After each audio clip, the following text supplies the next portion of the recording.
Hey everybody, Robert with RC Archery. Before we get into this week's video about common misses and what may be causing them, I want to take a quick moment to celebrate some success here on the channel and also give you some information about new ways to get content from me as well. So my YouTube channel has very recently hit 1 million views and we're almost at 8,000 subscribers, which just blows my mind, and I'm very thankful to everybody for sharing the videos, for watching them.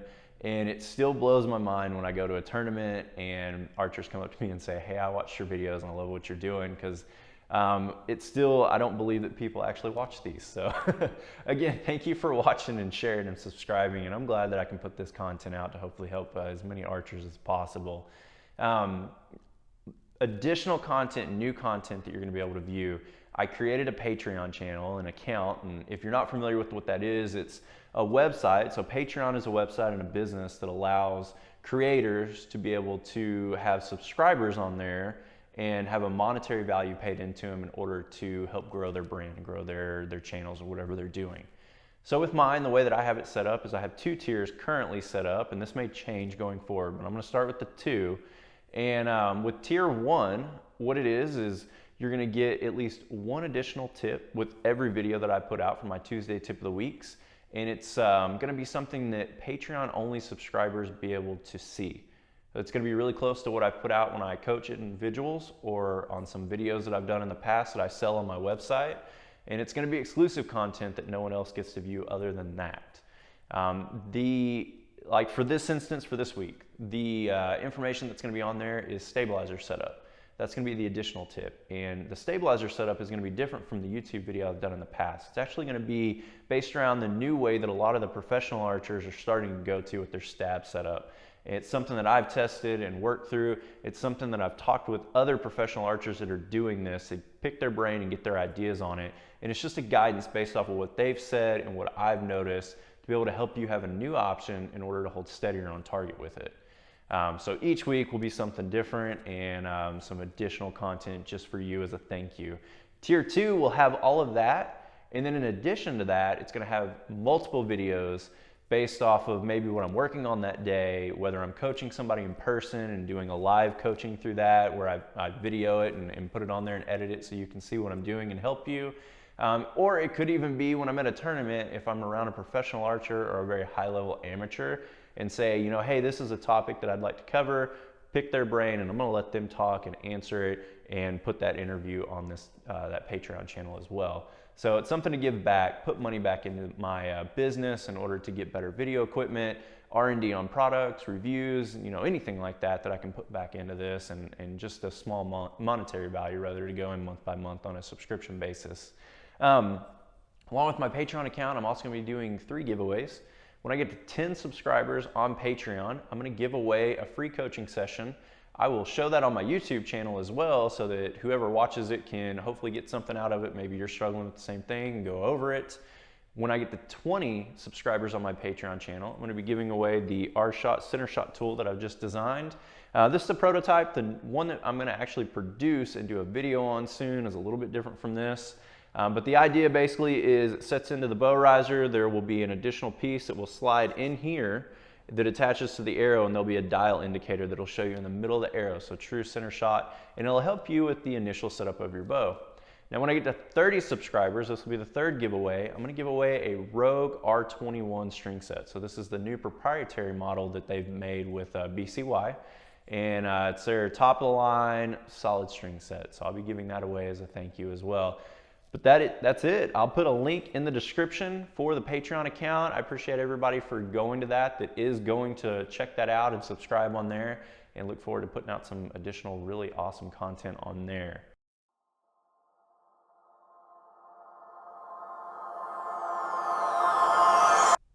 All right, for miss 1 that I want to talk about, it's the low right hit on target. And a lot of the times that low right hit on target is because you're actually collapsing and creating a weak shot. Now this weak shot is going to force you to have your bow arm actually collapse and come in because it's going to be pulling your body together. It could be creeping off the stops, it could just be not holding enough tension on the back wall. But if I creep and come in and my body starts to collapse and pull together, you can see that my shoulders kind of hunch up and in, my head comes down, and this arm will start to come to the right. And a lot of times that's what you're going to see. Now, another cause for this can actually be too short on your draw length or your loop length. And if you're too short on the draw length, then you'll actually notice that the front shoulder cannot set itself into place, and you'll get kind of a mimic of a weak shot where your arm will come in because it's rising up and your shoulder joint is not set. So it'll actually be able to move and waver around a little bit more. Same thing with the loop. If it's too short, you'll actually be, you'll have too much leverage over the bow because your elbow is too high on that loop and you're able to pull the bow up on target. So you'll relax on that shot, and as a byproduct of that, you'll get a weak shot and you'll collapse and miss low right. The flip side of that, which I've also seen some too, is if you're too long on draw length or on your loop length or both, because your body is too stretched out. Now when your body is too stretched out, you lose the leverage and you can migrate low left or just low, so you can have some problems, or low right rather, or low, so you can have some problems with that too. And then the last bit is the way that our head is set onto the bow. So this is very common with the shorter axle to axle bows that we see with our hunting setups. The string angle is very severe, and the bow, the draw length on the bow is set up to where you have to tilt your head down in order to get your nose to the string and look through a peep sight. Now sometimes when you have your head tilted down, you can kind of play with this by holding it full draw without a bow, and you can tilt your head down and you can almost feel that your shoulder wants to rise up a little bit. That's because we're bending and moving this muscle here on that bow shoulder side. So that's something that can cause it too, and some ideas to look at if you're missing low right. All right, so the second common miss that I see a lot is the wide left miss. Now the wide left miss can be a couple different things. Mostly what I see is that the front bow arm is not set correctly on length. So the draw length on the bow is a little bit short. And what that's allowing you to do is bend at the elbow, and then you have that additional room to push out. And what that will do is allow you to push wide left. Now that's a big one that I see, so you want to make sure that you're setting up the draw length to where you can raise your arm up from your side naturally, just like you would without a bow. You want the same setup with the bow in your hand too. You don't want to have an out locked or over locked, so overextended elbow, but you want it to be just a natural out position here that's just easy to repeat, easy to replicate, and there's not a lot of movement to actually go out from the elbow there. And that'll allow you to help keep from missing that wide left and pushing that shot off. Now another thing that I also see is you're getting weak on your back end. So if you're not pulling through the shot or maintaining that pressure of pulling into the back, into the wall, into the stops with the back end of your body, then the front end can take over for you. So even if you don't have a super aggressive style shot where you're pushing and pulling, you're still going to have some push built up in the bow arm in order to keep the bow out, and you're pulling to keep the string back. Now, if you get weak and lazy on the back end, then you have a tendency to over push with the front end, and that will also swing your arm out to the left and push a wide miss. Another thing that I've noticed too is your stance. Now I'll show you a picture of here of the stance. This is a basic way that I set up. It's a neutrally open stance. You'll see the big toe on the front foot on the left is lined up with the ball of the foot on the right foot. That's your back foot. And what that allows you to do is open up the body to keep you from getting hit with your bow arm with the string, because it opens up your body and keeps your bow arm out of the string path of the bow. But what it also allows you to do is set up to where you can use your front arm to get stabilized with the joint. And I've done videos about this in the past. I'll put it up here in this video so that you can go back and watch it. And it explains and illustrates how to set up that front shoulder. But if you're too close to the target, meaning that front foot is too close to the right for a right-handed shooter, then a lot of the times what you're having to do is you're going to be drifting, and you'll push your arm to the left because you're drifting right. Now on the flip side of this, you can also be too open to the target, and if you're too open, meaning that back foot is too far to the left, it will drag your upper body to the left and make you miss left as well. Now miss 3 is a low miss, and very common to what we talked about with the low right miss. Low misses can also be losing pressure. So that means creeping on the back end and collapsing and letting the bow arm just naturally want to drop down. Now, another thing you may notice too is that when your stabilizers are balanced incorrectly, then you'll also have low misses.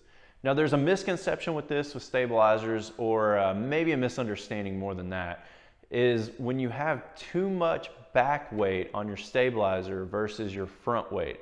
So meaning that just naturally the bow wants to kind of tilt back in your hand, then a lot of times what that'll lead you to do is having a low miss. And the reason that is because you will not have to hold up on the bow to hold it up on target, because the stabilizer weighting being back heavy is already holding it up. And when you start to pull through that shot, you'll notice the bow naturally wants to come up out of the top of the target, and you'll relax the bow arm even more and try to get it to go down. And eventually what you'll do is end up hitting load because you're relaxing the bow arm too much, and you can see the arm on your bow arm just drop straight down. Now, to fix this, we need a little bit of pressure in order to hold the bow up. You can get as extreme on this as you feel comfortable, and this is actually a portion of the Patreon only video that I'm going to go over with you, is the information from the professional archers that I've talked to and picked their brains on, and also what I've found through my setups too. But you need to have a little bit of front weight on there in order to create a resistance to hold the bow up. It's going to help you a lot to keep from having dip bangs. It's also going to help you stay steadier on the middle of the target too. And I'm going to go over that in my Patreon video about how to set up the weighting and really losing the ratios that I've talked about in the past in order to evolve to what a lot of archers are using today. Now, another thing you'll see too is with this, you'll also have the head tilted down. And that's something that we talked about before. When you're at full draw and you have to tilt the head down because of the string angle, and that creates you to be able to lift the bow arm or the shoulder up, and the bow arm is going to drop down. So that's something to look at for miss 3. All right, so now let's look at the fourth miss, and that's a high miss. Now, a high miss isn't as popular as the other misses that I've talked about, but it is still one that I've gone through and that other archers have too. So I'm going to put it in here and go over some different things to look for when you have a high miss. Now, much like what I talked about before, if the stabilizer is too light on the front, the bow will want to rise up on target. So if you have a stabilizer system that's too light for you and your shot type, then you'll notice some high misses.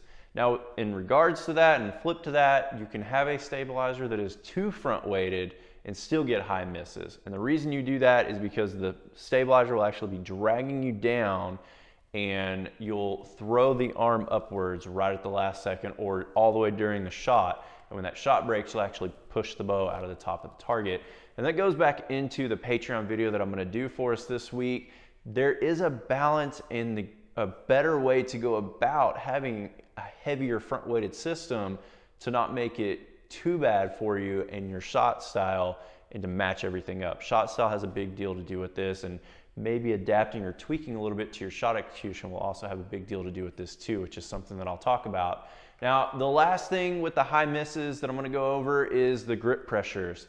Sometimes you'll have too much of the heel into the bow, and what you'll see is you're pushing the heel this way, and when the shot breaks, you're popping the bow upwards.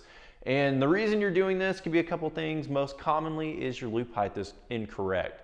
If the loop is too low on the bow, you'll want to compensate by pushing the heel into the bow to raise everything back up, because you're losing, one, you're losing leverage, and two, the natural way that you're pulling against the bow and everything is working, it's wanting to pull the front of the bow down, you're going to have to heel it to bring it back up. So you'll want to raise that loop up, and that'll help you have a little bit more pull over the top of the riser, over the top of the bow.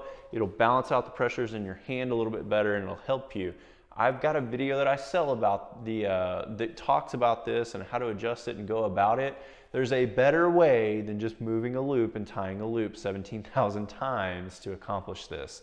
That's one thing that I go over. I'll put a link to that video down in the description of this one if that's something you'd like to purchase and be able to see the method that I use, what to look at on target, and then how to get to the final setup to where you can move your loop and measure everything and make it all work for you. So before this video, I did a poll on Instagram whether you'd want to see a tip video or a review of the big boy archery target that I've had for the past 2 years. The responses were very evenly matched. I think there was a 7-person difference in between the two. And the winning was a tip video, so that is what I put out this week. But next week I will have for you the review of the big boy archery target that I've had for the last 2 years. I've talked with the owner of the company. I've gone over some notes on what I found, also how the target is made, how it's built versus the first original target that I got from him, and different things for you to look at when you order. Maybe you want to specify them built a certain way for you. They can accommodate you with that, and it might help you depending on what you're looking for, longevity versus arrow pull. So that'll be next week, and I'll have that on there for you. Also, again, Patreon account is out. I look forward to making a lot of videos to be able to put on there to help you with some additional content, some bonus footage, interviews, and just everything that I can use to grow this over the coming indoor season that I'm doing, and also 3D season that I'm doing as well. I appreciate everybody watching the videos. I look forward to meeting you on the tournament circuit when I'm out and getting able to shake your hand, put a face to the name, and be able to hopefully help everybody out some more on these videos in 2019. Happy New Year's, everybody, and I'll see you soon.